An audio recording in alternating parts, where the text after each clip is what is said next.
शुरू करते हैं यूनिट फर्स्ट से meaning nature and curriculum of teaching history. Channel को जोर से सारे बच्चे सब्सक्राइब भी कर देना और पीडीएफ का लिंक डिस्क्रिप्शन दे रखा, वहां से जाकर पढ़ भी लेना। इतिहास के शिक्षण का क्या अर्थ होता है?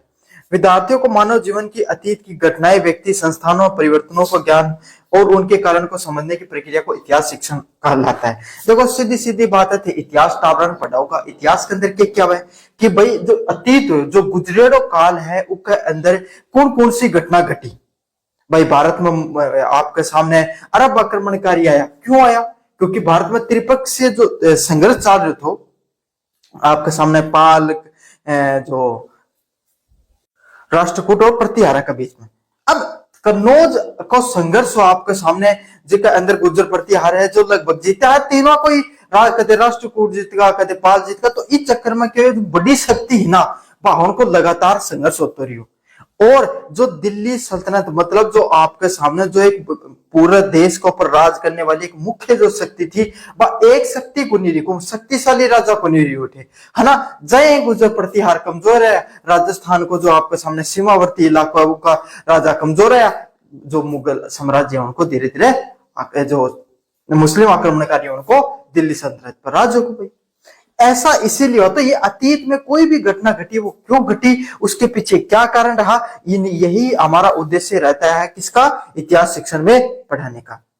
इसका उद्देश्य केवल तिथियों को याद कराने नहीं, बल्कि ऐतिहासिक और तार्किक दृष्टिकोण को विकसित करना है। आपा क्या करना भाई, जाते इतिहास पढ़ो, बोलो आपके सामने बोलो महाराणा प्रताप को युद्ध लड़ो, हल्दी घाटी को युद्ध लड़ो, और बोलो उको हाथी को नाम के हो, वो इतनो बड़ो बालो रखा करतो, है ना, वो युद्ध हो ये हो, बस एक लक्ष्य रहे टीचरा को कि बस टावरन को तिथि याद करा देना, घटना वही उक बारे में बता दिया। उक बारे में बताना जरूरी कोई नहीं है, क्यों हुई। सबसे बड़ा अगर देखो दो प्रकार का अध्ययन होता है, एक होता है तार्किक अध्ययन और एक होता है आपके सामने शाब्दिक अध्ययन। शाब्दिक अध्ययन क्या है, मान लिया कोई भी घटना एक बार सीधी सीधी बता दी कि देखो भाई हल्दी घाटी को युद्ध हो, उठे आपके सामने मानसिंह लड़े और इन्होंने उन भेजो, है ना, हमको आपस में युद्ध हो, ठीक है। एक क्यों हुआ, ये एक बड़ी बात है। महाराणा प्रताप ने अकबर की अधीनता स्वीकार नहीं की, तो क्यों नहीं की, ये इस चीज को कोई भी घटना के पीछे के जो घटना कर्मों को जब आप समझाते हो तभी उसको तार्किक अध्ययन किया जाता है, और बच्चों को आपको तार्किक तरीके से पढ़ाना ही इतिहास शिक्षण के पीछे आता है। इतिहास शिक्षण का जो शिक्षण की जो पद्धति है वो तथ्यात्मक होनी चाहिए। कैसी पद्धति है भाई, तथ्यात्मक। तथ्य आएंगे आपको क्या होंगे, जैसे कि भाई कोई युद्ध के बारे में घटना आ जाएगी, कोई संधियां हुई उनके बारे में आपको पढ़ने का मिलेगा, कोई आंदोलन हुआ उनके बारे में पढ़ना मिलेगा। तो ये तथ्यात्मक चीजें हैं, क्रमबद्ध तरीके से अध्ययन करना पड़ता है। अगर आप इतिहास भी पढ़ाते हो तो प्राचीन इतिहास पढ़ाते हो, मध्यकालीन और फिर आधुनिक इतिहास का अध्ययन कराते हो। आप सीधा आधुनिक इतिहास पढ़ाओगे तो भी बच्चों को नहीं समझ में आएगा, क्यों, वो उलझे रहेंगे। समझ में आएगा 1857 की क्रांति, अगर आप सीधा इतिहास पढ़ाने लग गए तो 1857 की क्रांति में बहादुर शाह जफर को भारत का आपके सामने जो क्रांतिकारियों ने देश का क्या मान लिया था, राजा मान लिया था। उन्हीं आप मुगलों से पहले परेशान थे, फिर 1857 की क्रांति में उनको क्या माना, राजा। क्यों माना भाई, इसीलिए माना कि बोले भाई बात होया करे ना, बोले बहुत बुरा सा तो बुरा ही बढ़िया हुआ है, तो अंग्रेज बहुत बुरा हा तो बहादुर शाह जफर और मुगल और थोड़ा बहुत बुरा हा तो भाई ठीक है। समझ में आ गया। तो यही आपके सामने घटनाक्रमों को क्रमबद्ध तरीके से समझना थे। सीधो आधुनिक बारा पढ़ाना को आधा टावर कंफ्यूज हो, बोले मुगल कौन हारे, मान तो बेरे नहीं, है ना। तो क्रमबद्ध तरीके से अध्ययन करवाना बहुत ज्यादा जरूरी होता है।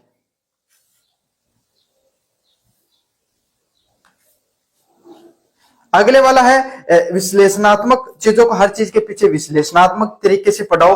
सामाजिक और मानवीय गतिशीलतात्मक अध्ययन भी करवाना जरूरी है। समाज में घटनाओं, जैसे समाज पर इन सब घटनाओं का क्या प्रभाव पड़ा और मानवीय प्रभाव भी क्या देखने को मिले। माध्यमिक स्तर का पर इतिहास शिक्षण, माध्यमिक स्तर पर विद्यार्थियों को भारत एवं विश्व इतिहास, स्वतंत्रता आंदोलन, सामाजिक सांस्कृतिक विकास का भी ज्ञान दिया जाता है। जो माध्यमिक स्तर होता है, सेकेंडरी एजुकेशन होता है, इसमें भारत एवं विश्व का इतिहास, किसका इतिहास, भारत एवं विश्व का इतिहास के बारे में अध्ययन करवाना, स्वतंत्रता आंदोलन हुए उनके बारे में बताना और सामाजिक और सांस्कृतिक का ज्ञान दिया जाता है।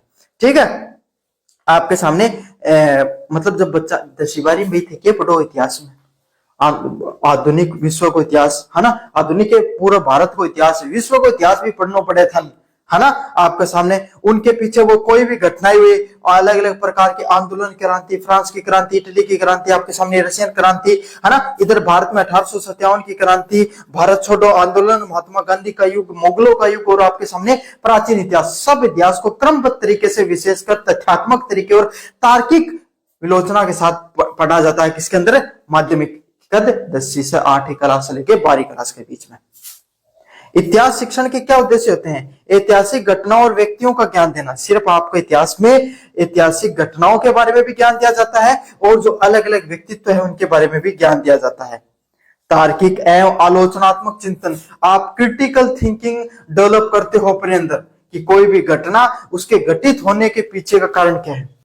राष्ट्रीय चेतना व सांस्कृतिक विरासत का सम्मान, जो देश की जो बहुमूल्य संपत्तियां हैं, बहुमूल्य जो आंदोलन हुए, बहुमूल्य जो आपके सामने हमारे जो स्वतंत्रता सेनानी हैं, जिन्होंने हमारे देश के विकास के लिए, हमारे देश की स्वतंत्रता के लिए उन्होंने अपने जीवन तक को त्यागा, उन लोगों के प्रति भी हमारा सम्मान होना चाहिए। सामाजिक सहिष्णुता व लोकतांत्रिक मूल्यों का भी विकास करना चाहिए, जो हमारे सामाजिक सभी लोग मिलजुल कर रहे, धार्मिक रूप से ना बटे, जाति के आधार पे, धर्म के आधार पे, सामाजिक के आधार पे कोई भी वो तरीका या कोई भी वो आपके सामने विच्छेदन नहीं होना चाहिए। कोई भी दो तरीके, चाहे हम जाति के आधार पे विच्छेद हो रहे हैं, चाहे हम धर्म के आधार पे हो रहे हैं, चाहे हम भाषाई या क्षेत्रीयवाद के हिसाब से हो रहे हैं, हमें किसी भी हिसाब से भेदभाव नहीं करना है, ना हमें अलग होना है, हमें एकजुट होना है। हम भारतीय हैं, ये हमारे अंदर भावना रहना जरूरी है। वर्तमान में ऐतिहासिक पृष्ठभूमि को भी समझना, पहले कोई घटना घटित हुई, उसका वर्तमान परिप्रेक्ष्य पे क्या प्रभाव पड़ता है, उसके बारे में भी आपको बताना जरूरी है। खास करके जब आप विश्व इतिहास पढ़ते हो, जिसमें आपके सामने फ्रांस और इटली की क्रांति पढ़ते हो, वो सिर्फ नामात्र दो देशों की क्रांति नहीं रही, वो क्रांति हुई जिन्होंने सबसे पहले मौलिक अधिकारों की आपके सामने क्या कर रूपरेखा रखी। सबसे पहले व्यक्तिगत स्वतंत्रता, व्यक्तिगत अधिकारों की बात करने वाली क्रांतियां रही, और जिन क्रांतियों ने सबसे पहले लोकतांत्रिक परंपराओं का नींव रखने का काम किया।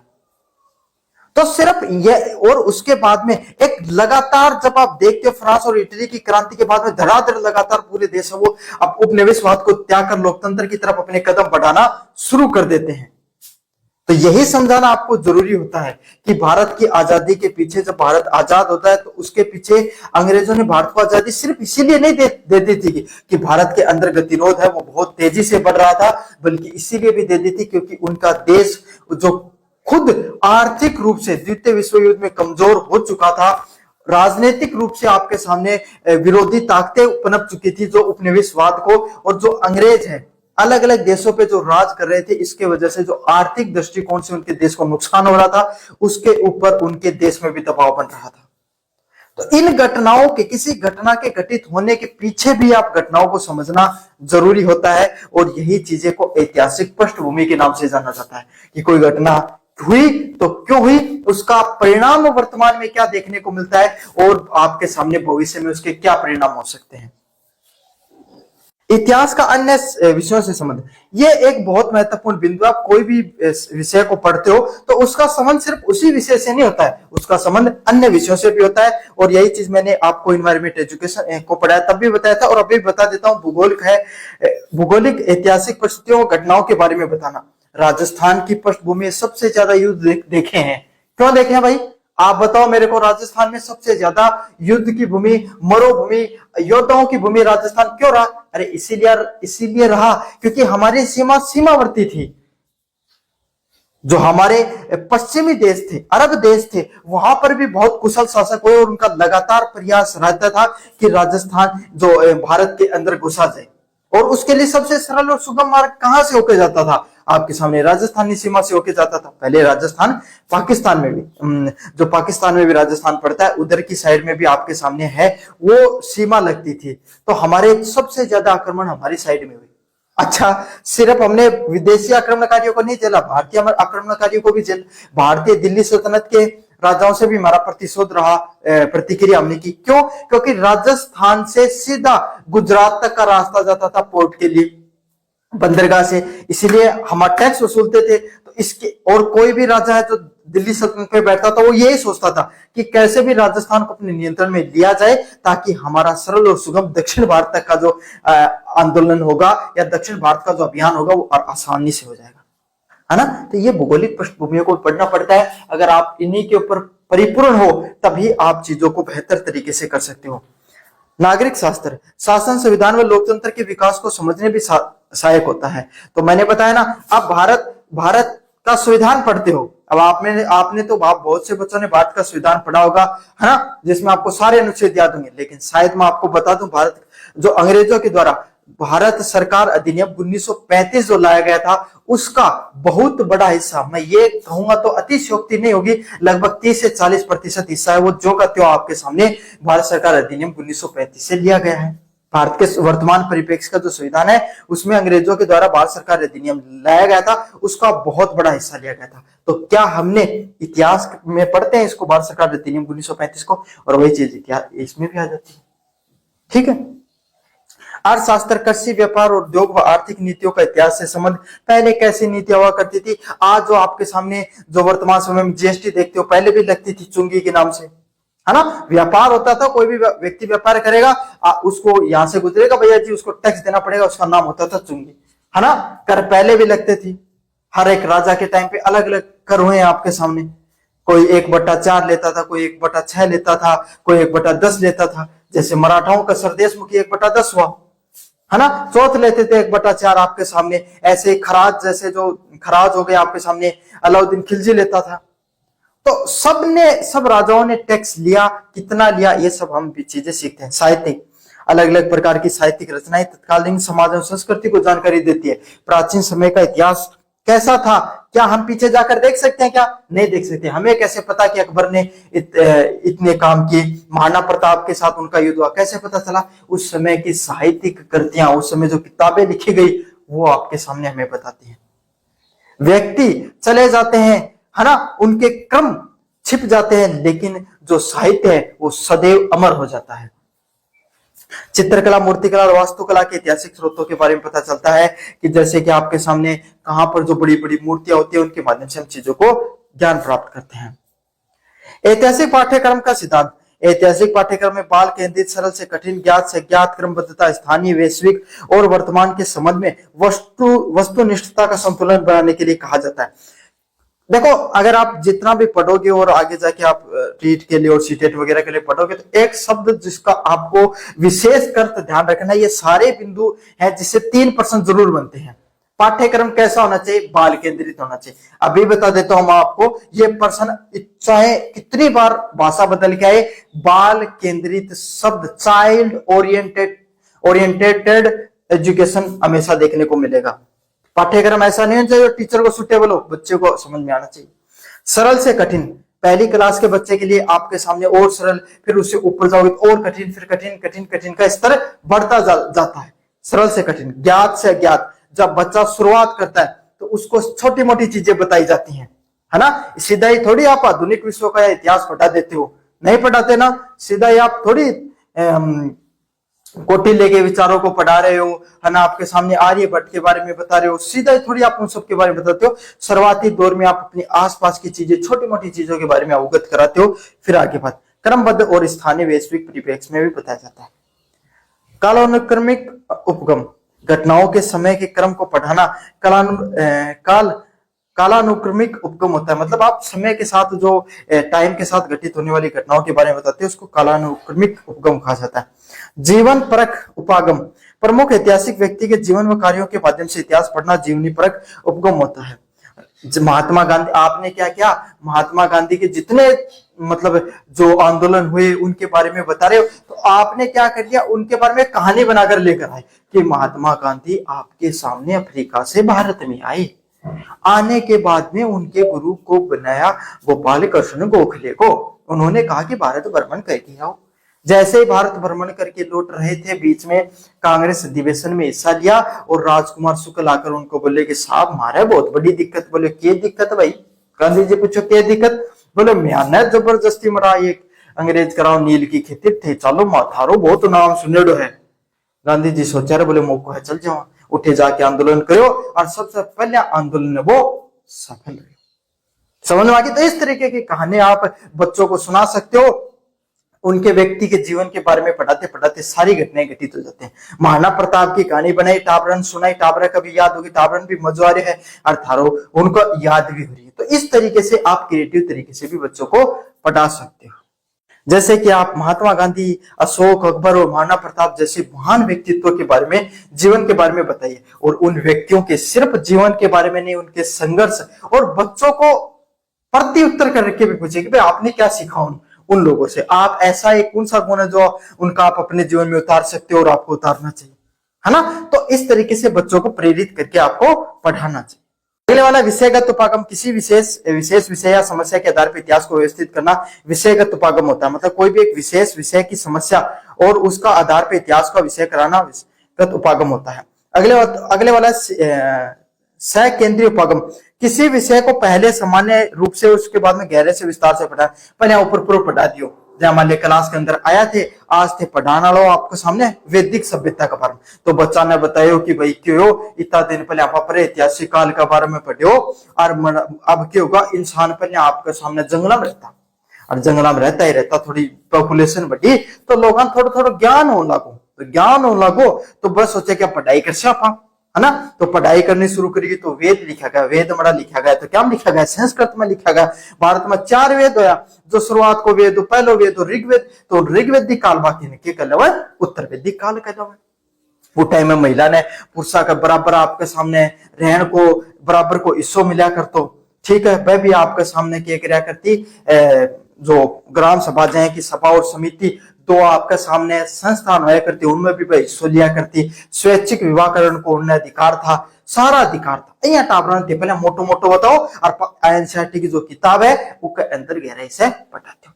इन सकेंद्रिक उपागम कहे जाए, पहले अड़कोड़ को हाथ फिर जोर की पढ़ाई कराते हैं। Unit number 2, method and planning and teacher, कैसे पढ़ाना चाहिए। पाठ योजना, किसी पाठ को निश्चित समय को प्रभावी ढंग से पढ़ाने के लिए शिक्षक द्वारा बनाई गई व्यवस्थित पाठ योजना को क्या कहा जाता है, पाठ योजना के नाम से जाना जाता है। किसी भी पाठ योजना को निश्चित समय से प्रभावी ढंग से लागू करने के शिक्षक द्वारा बनाई गई पाठ योजना के नाम से जाना जाता है। पहले उद्देश्य, के उद्देश्य पहले मान लेता यो जानो तो पाठ योजना की बनाई होगी थी, घनी पाठ योजना जाके मैं भी बता रहे थे वैदिक सभ्यता के बारे में पढ़ा रही हूँ। तो पहले उद्देश्य के पहले सोचो के पढ़ाओगा, तो वैदिक सभ्यता पढ़ा रहा। पूर्व ज्ञान, अच्छा फिर टाबरन थे, पूछो अच्छा भाई भारत में कितना वेद है भाई। एक बीच में खड़े हो गए बालक, बोले मैं बताऊं गुरु जी, भाली मम्मी मैंने बताया 4 वेद है। थे नाम पूछो, बता कौन सा नाम, तो बोले ऋग्वेद, मेरे तो एक नाम याद है ऋग्वेद, बाकी 3 का बोले भाई याद को नहीं, तो बोले बैठ जा मैं बताऊंगा था 3 वेद बाकी का कौन सा है ना। क्यों हो टाइम है वो तो टावरन भाई कौन बेरो हो, तो माइक्रो टीचिंग करिए ना थे जना था। पूर्व ज्ञान पहले टावरन पूछा करता, 5% पूछा करता ना, वह पूर्व ज्ञान ही है। समझ में आगो, विषय वस्तु, आप क्या पढ़ाना चाहते हो, क्या करना चाहते हो, विषय वस्तु। अब आओ वो टॉपिक वैदिक सभ्यता को जो पढ़ाना था, विधि, अब तरीका, ठीक है। गतिविधि का विधि क्या होगा कि मान लो भाई थे चार्ट के माध्यम से पढ़ाना चाहो, ब्लैक बोर्ड पे, डिजिटल बोर्ड पे, है ना, कोई पोस्टर बना के, कोई प्रोजेक्ट बना के थे कि मैं कौन सी किताब रटुआ होगा, मैं बताऊं बात, है ना। जो भी विधि ही बत है, विधि को प्रयोग करो, बहुत हरा है। गतिविधि, मान लो कि वैदिक सभ्यता पढ़ाता आपके सामने टाबरन थे कोई गतिविधि कराने लगा, है ना, बाहर ने कोई एक्टिविटी कराने लगा, या बच्चा ना आपस में जय मान लो पूरा चैप्टर पढ़ा दियो, फिर बोले आज अंताक्षरी करांगा, क्या के ऊपर, वेदा के ऊपर। 4% इली साइड का बालक बताएगा, 4% में हन्ना पूछूंगा, 4% थाना पूछूंगा, कौन सा ज्यादा सही उत्तर मिला टॉफी मिलेगी या गतिविधि होगी। समझ में आ गई। मूल्यांकन करना, फिर ते पढ़ायो जना थे कितनों जोरों पढ़ायो, लेकिन मूल्यांकन तो आप कहे कर, मूल्यांकन तो कभी करे कौन जिन खुद को कौन करो मूल्यांकन, तो आप ही कौन पढ़ा खुद ही। तो मूल्यांकन करना भी जरूरी है कि मैं पढ़ायो वो समझ में आयो को नहीं टाप रखे, तो मूल्यांकन करो जाओ, फिर बालका ने घरे कार्य भी देना। तो ये पूरा पाठ योजना है, अच्छे से याद कर लियो। अब नहीं याद हो तो वैदिक साहित्य की जो चीज बताएं भाई याद रख लियो, अब पे याद हो जाओ। इकाई योजना, यदि किसी पूरी इकाई को निर्धारित समय में पढ़ाने के लिए आपके सामने बनाई गई एक विस्तृत योजना कोई भी एक यूनिट को पढ़ाने के लिए पूरे निर्धारित समय में पढ़ाने के लिए जो योजना बनाई जाती है उसको इकाई योजना के नाम से जाना जाता है। समझ में आ गई? मतलब आपका सामने जहाँ 30-40 मिनट को पीरियड है उन एक टॉपिक पढ़ाना वही इकाई योजना का नामों कहलावा है। ठीक है, निश्चित समय है इतना पढ़ाना है उसको लक्ष्य लेके चलो। पाठ योजना, एक पाठ इकाई योजना पूरी इकाई के बारे में होता है। कहानी कथन विधि, ऐतिहासिक घटनाओं को रोचक कहानी के रूप में प्रस्तुत किया जाता है, उसको उस पढ़ाने की विधि को क्या कहा जाता है? कहानी कथन विधि के नाम से जाना जाता है। मतलब कोई भी चीज ने एकदम कहानी की नहीं पढ़ाती, जब मैं बता रहा था महात्मा गांधी की कहानी सुनाई था भैया था ने भी तावरा ने पढ़ा देना है एकदम। चलिए, रुचि, कल्पना, स्मरण शक्ति का विकास होता है। देखो बच्चे, चाहे कोई भी हो, कहानी वो सबसे सरलतम तरीका होता है जो इंसान को याद रह सकती है। जाने तो था ना आज बात कोई तो छोटा सा टाबर हा जब थे 16 फिल्म देखे आज भी था पूछते तो अया क्या बता दे कि क्यों कहानी चलचित्र वो सबसे सरल माध्यम होते हैं जिसके माध्यम से हम चीजों को आसानी से समझ पाते हैं। जीवनी विधि, ऐतिहासिक व्यक्तियों के जीवन, संघर्ष और योगदानों के माध्यम से इतिहास पढ़ाना जीवनी विधि के अलावा सरल सी विधि ही जीवनी विधि। अब क्या बता देता जीवनी विधि मतलब महात्मा गांधी के बारे जीवन के बारे में बता दिया जीवनी विधि होगी। स्रोत विधि के आपके सामने कोई ऐतिहासिक स्रोत को शिलालेख, सिक्का, अभिलेख, स्मारक पत्र, आत्मकथा व यात्रा वृत्तांत के माध्यम से आप कोई भी इतिहास को पढ़ा रहे हो, स्रोत विधि होती है। इसका अर्थ क्या है कि मान लो कि कोई भी अभिलेख होगा, कोई सिक्का होगा, अरे जया मान लो कि कोई अभिलेख पढ़ा रहे हो, कौन सो कोई भी शिलालेख पढ़ा रहे हो, सो का कोई भी शिलालेख का बारे में पढ़ा रहे हो तो आवे कोई मोटो याद है आपका सामने, है ना? तो उसका बारे में उन्हें विस्तार से बता दो के अंदर के हकीकत द्वारा लिखे गए, क्यों लिखे गए, के चीजों के अंदर बताएगी, है ना? और अगर मान लो कि मुख को लगे थारा करना हुआ तो जाके बच्ची दिखा भी दे दो, टापरन बेरो पड़ जाएगी मोटो अया लिखे जाए कर तो यह चीज। समय रेखा विधि, आज नहीं दिखाई जा तो वीडियो दिखा दो। समय रेखा विधि, ऐतिहासिक घटनाओं को समय की रेखा बनाकर, फ्लो चार्ट बनाकर आप समझा सकते हो, उसको समय रेखा विधि के नाम से भी जाना जाता है। कदे नाम सुने होगा फ्लो चार्ट को, नाम क्या सुना अपना इंस्टाग्राम में टाइम को वीडियो फ्लो चार्ट को नाम सुन टाइम कटे हो। समय रेखा विधि आपके सामने ऐतिहासिक घटनाओं को समय व क्रम से, मतलब आपके सामने कि भाई सबसे पहले ऋग्वेदिक काल आयो, सॉरी वो प्रे-ऐतिहासिक काल आयो, फिर आपके सामने वैदिक काल आयो, फिर आपके सामने जनपद काल आयो, फिर आपके सामने मुगल और मौर्य आया, फिर गुप्त काल, फिर आपके सामने जो मुगला मौर्य आया भाई आपके सामने, है ना? उसके बाद में आपके सामने अनेक और जनपद आया आपके सामने, उसके बाद में गुप्त वंश देखने को मिलता है, फिर दक्षिण भारत के चेर चोल पांड्या जैसे साम्राज्य देखने को मिलते हैं। फिर मध्यकालीन भारत की बात करें तो उनमें आपके सामने फिर दक्षिण जो गुलाम वंश आता है आपके सामने, फिर खिलजी वंश। इस तरीके से आप उनको एकदम विस्तार से पढ़ाते हो।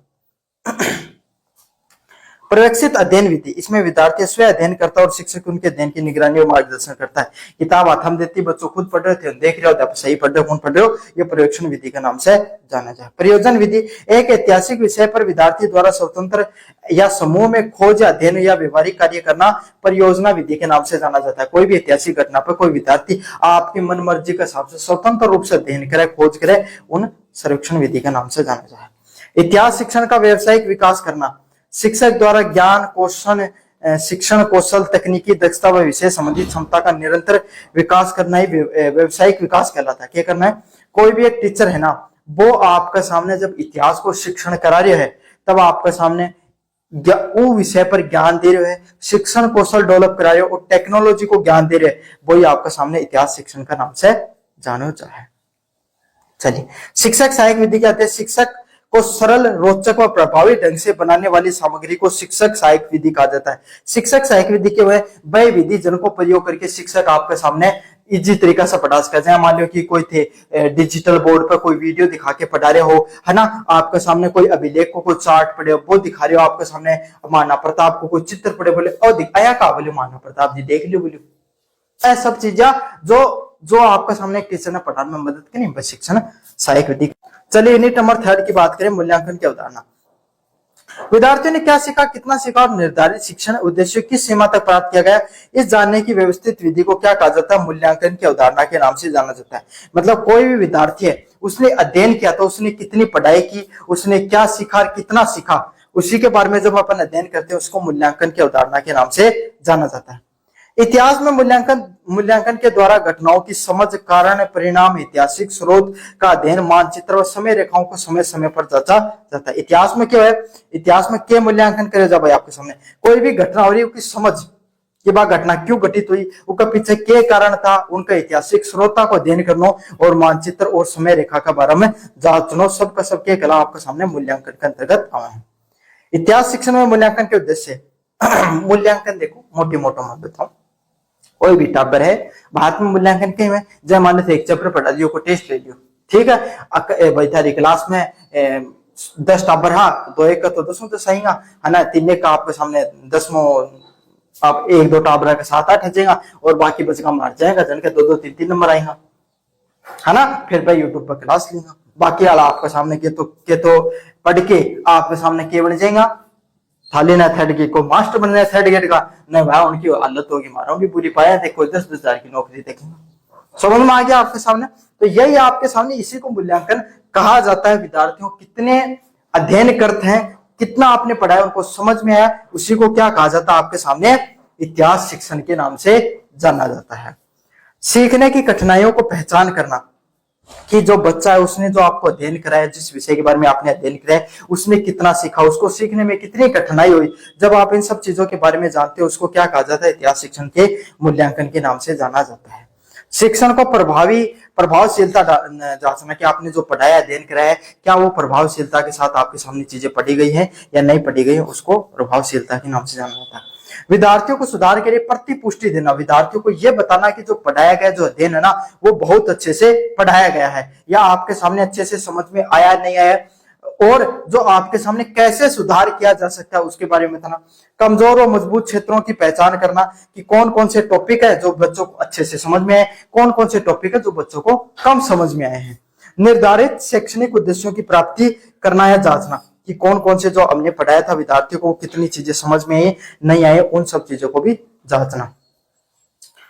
निबंधात्मक प्रश्न, जिन प्रश्नों के उत्तर विद्यार्थी विस्तार से देते हैं। अब पेपर में लिखा होगा 2 प्रश्न खाएगा, एक तो जो बडोड़ा प्रश्न है, एक छोटनिया प्रश्न। बडोड़ा प्रश्न जिनमें निबंध के न्याय लिखना पड़े, इन के पाठ है बच्चा की तार्किक सोच, बच्चों अपना भी विचार जोड़ सके।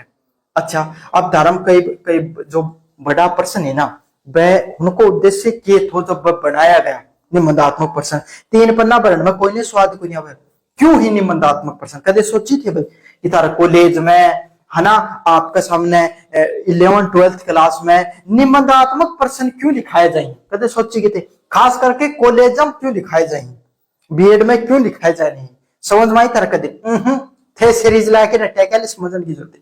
एक लिए लिखाए हुए हो कि जो बच्चों है ना जब वो कॉलेज में जा या 10वीं या 11वीं में जा तो को दिमाग इतना विकसित हो जा है कि कोई भी विषय का ऊपर, और वो इतना पढ़ भी रहा है कि वो कोई भी विषय पर आपके सामने पढ़ के और अपना विचार प्रकट कर सका है, क्या कर सका है, अच्छे से समझियो, अपना विचार प्रकट कर सका है। समझ में आई, अब अपना विचार क्यों है अहिया कोनी की पूछ रहा को है अकबर की प्रशासनिक उपलब्धियों के बारे में बताइयो, अर्थ बताओ ना जो अकबर की मूवी की कहानी वो कौन बतानो, क्या है कि अकबर का बारे में जो भी पढ़ियो है उसका तथ्यात्मक मतलब तथ्य का साथ साथ धारा के विचार ही वह भी प्रकट करना चाहिए, इसलिए निबंधात्मक प्रश्नों को निर्माण करे हुए है।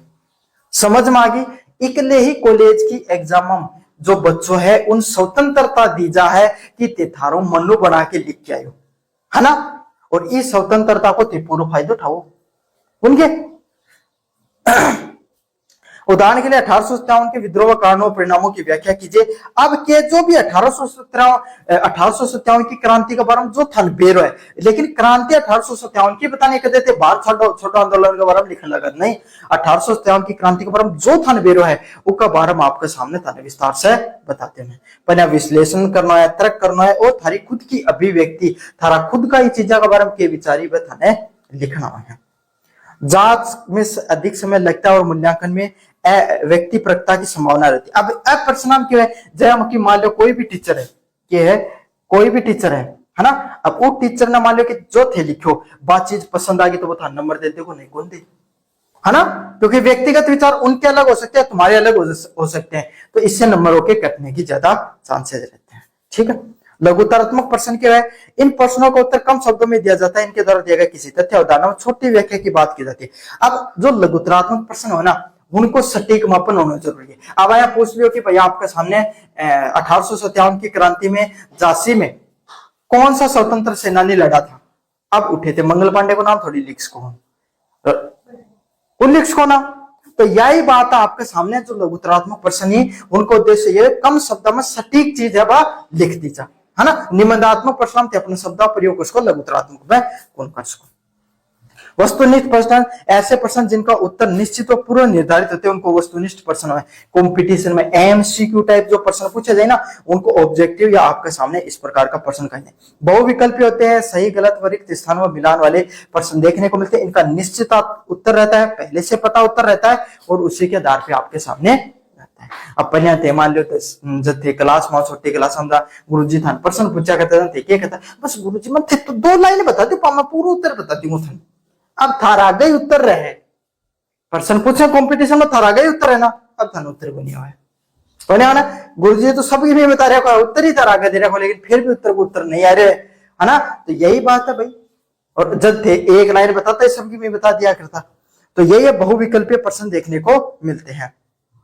व्यापक पाठ्यक्रम का परीक्षण व उपेक्षिकृत निष्कर्ष मूल्यांकन होता है। यहाँ पर आपको सभी चीजों के बारे में स्पष्ट रूप से पता चल जाता है, क्योंकि भाई आकलन ज्ञान है कोई नहीं। जो रिटर्न वाले जो एग्जाम होते हैं, इसमें तो सामने वाले व्यक्ति के व्यक्तित्व की जांच करने के लिए लिया जाता है टेस्ट। जय मान लो कि बड़ा अधिकारी हो ना, उनका ही टेस्ट हो आपके सामने लिखित परीक्षा ला। क्यों? क्योंकि वो व्यक्तित्व के बारे में जानना बहुत जरूरी है। व्यक्तित्व के बारे में एमसीक्यू से कदे कौन जान को, एमसीक्यू टाइप प्रश्न से सिर्फ व्यक्ति को ज्ञान जाने जा सके, उको व्यक्तित्व कहे कोई, उका विचार कहे कहीं के एक अंदर लीडरशिप क्वालिटी ही कोनी, बस सब रिटर्न एग्जाम से ही जांच को समझ में आ गई। तो इकले ही मेंस को एग्जाम दिया जाऊंगा। ब्लूप्रिंट प्रश्न पत्र को तैयार करने से पहले विषय वस्तु, शैक्षणिक उद्देश्यों, प्रश्नों के प्रकार, कठिनाई स्तर एवं अंकों की योजना जो तैयार की जाती है उसको ब्लूप्रिंट के नाम से जाना जाता है। मतलब कोई भी प्रश्न पत्र तैयार करो जा तो सबसे पहले उसके अंदर कौन कौन से विषय वस्तु का अपन प्रयोग करेंगे, कौन कौन से शैक्षणिक उद्देश्यों को अपन लिखेंगे, कठिनाई स्तर किस योग्य का होगा और अंकों की योजनाबद्ध तरीके से कैसे दिया जाएगा, उसको क्या कहा जाता है? ब्लूप्रिंट के नाम से जाना जाता है। ब्लूप्रिंट प्रश्न पत्रों की पूर्व योजना के नाम से जाना जाता है। प्रश्न पत्र को संतुलित व पाठ्यक्रम आधारित बनाने में सहायता करता है कि चाहे कि जरूरत हो ना, उस आपको पाठ्यक्रम का सहायक आपका सामने बना दिया जा, वो ही पाठ कहना है। इतिहास में उपलब्धि परीक्षण करना। उपलब्धि परीक्षण क्या होता है? इतिहास विषय में विद्यार्थियों का ज्ञान, समझ, कौशल एवं उपलब्धियों को मापने के लिए बनाया गया परीक्षण उपलब्धि परीक्षण कहलाता है। इसको बनाया गया परीक्षण उपलब्धि परीक्षण भी कहा जाता है। निर्माण कैसे किया जाता है? उद्देश्य निर्धारण करना। क्या करना? उद्देश्य निर्धारण करना कि आप कितना पढ़ाओगे, कैसा पढ़ाओगे। पाठ्यक्रम का विश्लेषण करना कि आपके सामने जो पाठ्यक्रम आपको दिया उसको अच्छे से विश्लेषण करना। फिर ब्लूप्रिंट बनाना कि मैं यहाँ से प्रश्न पूछूंगा। फिर प्रश्नों का निर्माण करना, फिर प्रश्नों की जांच करना, परीक्षण करना और मूल्यांकन करना। देखो मैं सीधी सीधी बात बताऊं, जहाँ वैदिक सभ्यता है उनको टेस्ट लेना होता है ना, तो वैदिक सभ्यता सबसे पहले उद्देश्य बनाओ कि मैं वैदिक सभ्यता को टेस्ट लूं। फिर पाठ्यक्रम विश्लेषण, पूरा पाठ ना पढ़ो भाई वैदिक सभ्यता लाना कि ये पाठ से प्रश्न पूछने और ए प्रश्न बन सके हैं। फिर ब्लूप्रिंट तैयार करना, इतना एमसीक्यू टाइप मिलान वाला प्रश्न पूछूंगा, एमसीक्यू टाइप उत्तर सही वाला पूछूंगा, फिर इतना लघुतरात्मक, इतना निबंधात्मक प्रश्न पूछूंगा। समझ में आ गो? फिर प्रश्नों का निर्माण करना, फिर प्रश्न बनाओ और फिर आपके सामने जांच करो कोई गलत तो नहीं बन गया है, फिर परीक्षण करो और फिर टेस्ट दे दो। अच्छे उपलब्धि परीक्षण की क्या विशेषताएं होती हैं? वैध होता है, वैलिड होता है। कैसा होता है? उसमें जो प्रश्न पूछेगा उनको कोई मतलब निकलना चाहिए। अब थे तो है पूछ लो गांधी जी के चश्मे की मोटाई कितनी थी, अब प्रश्न थोड़ी है मरो उनके प्रश्न तो, और फिर भी सही उसका कि गांधी जी का जन्म कहां पर हुआ था, यह प्रश्न वैलिड है। समझ में आ गया? तो यह प्रश्न वैलिड होना चाहिए, विश्वसनीयता होनी चाहिए उन प्रश्नों की। वो प्रश्न क्या पढ़ने वाला जो बच्चा होता है ना, उसको लगना चाहिए कि भाई एग्जाम वगैरह में भी ये प्रश्न आएंगे, या फिर आपके सामने सही प्रश्नों का निर्माण होना चाहिए। वस्तुनिष्ठता होनी चाहिए, पाठ्यक्रम आधारित आपकी जो बच्चों को पढ़ाए उसी से प्रश्न होना चाहिए। संतुलित होने चाहिए, ऐसा कोई नहीं कि सिर्फ निबंधात्मक प्रश्न ही पूछ दिया, वस्तुनिष्ठ पूछे ही कोई नहीं। तीनों टाइप का प्रश्न पूछना चाहिए। स्पष्ट, जो बच्चों को पढ़ा रहे हो उसी से आना चाहिए, और प्रश्नों की भाषा भी स्पष्ट होनी चाहिए। घुमा फिरा कर पूछोगे तो बच्चे जवाब नहीं दे पाएंगे। उचित कठिनाई वाला स्तर, मतलब जो आप बच्चों को प्रश्न पूछ रहे हो उनमें कठिनाई बहुत ज्यादा भी नहीं होनी चाहिए। समझ में आगे करी कौन पाएगा? नहीं टिपटा बनाए गुरु जी आउट ऑफ सिलेबस पूछ भी थे, मान तो को नहीं आवे खदी ना था पर। तो यही बात है आपके सामने, उचित कठिनाई जितनी जरूरत हो उतना ही कठिनाई देने की जरूरत है। चलिए लास्ट है, इतिहास शिक्षण में नवीनतम विधियां कौन सी है? सबसे पहले है प्रोग्रामित अनुदेशन की विधि। इसमें विषय वस्तु के छोटे छोटे क्रमबद्ध भागों में प्रस्तुत किया जाता है। विद्यार्थी अपनी गति से सीखता है, प्रत्येक क्षण के बाद में उसे प्रतिपुष्टि मिलती जाती है। क्यों है? जो विषय वस्तु है छोटे छोटे भागों में बांटकर बच्चों को पढ़ा दिया जाता है, वो उसके जैसे मन में आती है उसी हिसाब से सीखता है और प्रत्येक क्षण के बाद में उसको प्रतिपुष्टि मिलती है। ठीक है, मतलब जहां रात पर इतिहास शिक्षण के बारे में पढ़ लियो तो एक एक चीज के बारे में पढ़ रही हो, ठीक है, छोटा छोटा भाग हम वैदिक इतिहास में पढ़ाए तो सबसे पहले उत्तर वैदिक वो ऋग्वैदिक पढ़ाए, फिर उनको बाद में उत्तर वैदिक पढ़ाए, फिर जनपदा के बारे में पढ़ाए। तो छोटा छोटा भाग हम आपके सामने उन्हें बांट दियो और फिर उनके बारे में अध्ययन शिक्षण है वो करवायो जा रहा है। क्रमबद्ध तरीके से अध्ययन किया जाता है, स्वअधिगम, व्यक्तिगत और तत्काल प्रतिपुष्टि की जाती है। क्या किया जाता है आपके सामने? क्रमबद्ध तरीके से पढ़ाया जाता है, एक के बाद एक चीजों को पढ़ाया जाता है। स्वअधिगम बच्चा खुद भी पढ़ता है और व्यक्तिगत गति से होता है। टीम टीचिंग, एक से दो अधिक शिक्षक मिलकर किसी विषय की योजना शिक्षण का मूल्यांकन करते हैं, उसे टीम टीचिंग कहा जाता है। दो वाले एक ही मतलब इतिहास को दो सब्जेक्ट लगा रखा है ना, 11वीं क्लास में पढ़ा के बोर्ड के क्लास में, तो दोनों मिलके मान लो एक बोले मैं पहली किताब में पढ़ा दूंगा, दूसरी तो पढ़ा दिया कर, है ना। दोनों मिलके कर रहे हैं कि भाई टेस्ट लेना है तो अपना कौन कौन सा टॉपिक है को टेस्ट लेवा, तो दोनों बैठे ही आपस में और दोनों आपस में यह भी डिस्कस करें कि भाई आजकल है ना भाई मेरो के है कि जो आधुनिक विश्व का इतिहास थोड़ा कमजोर है, वो मेरे तो स्ट्रॉन्ग है।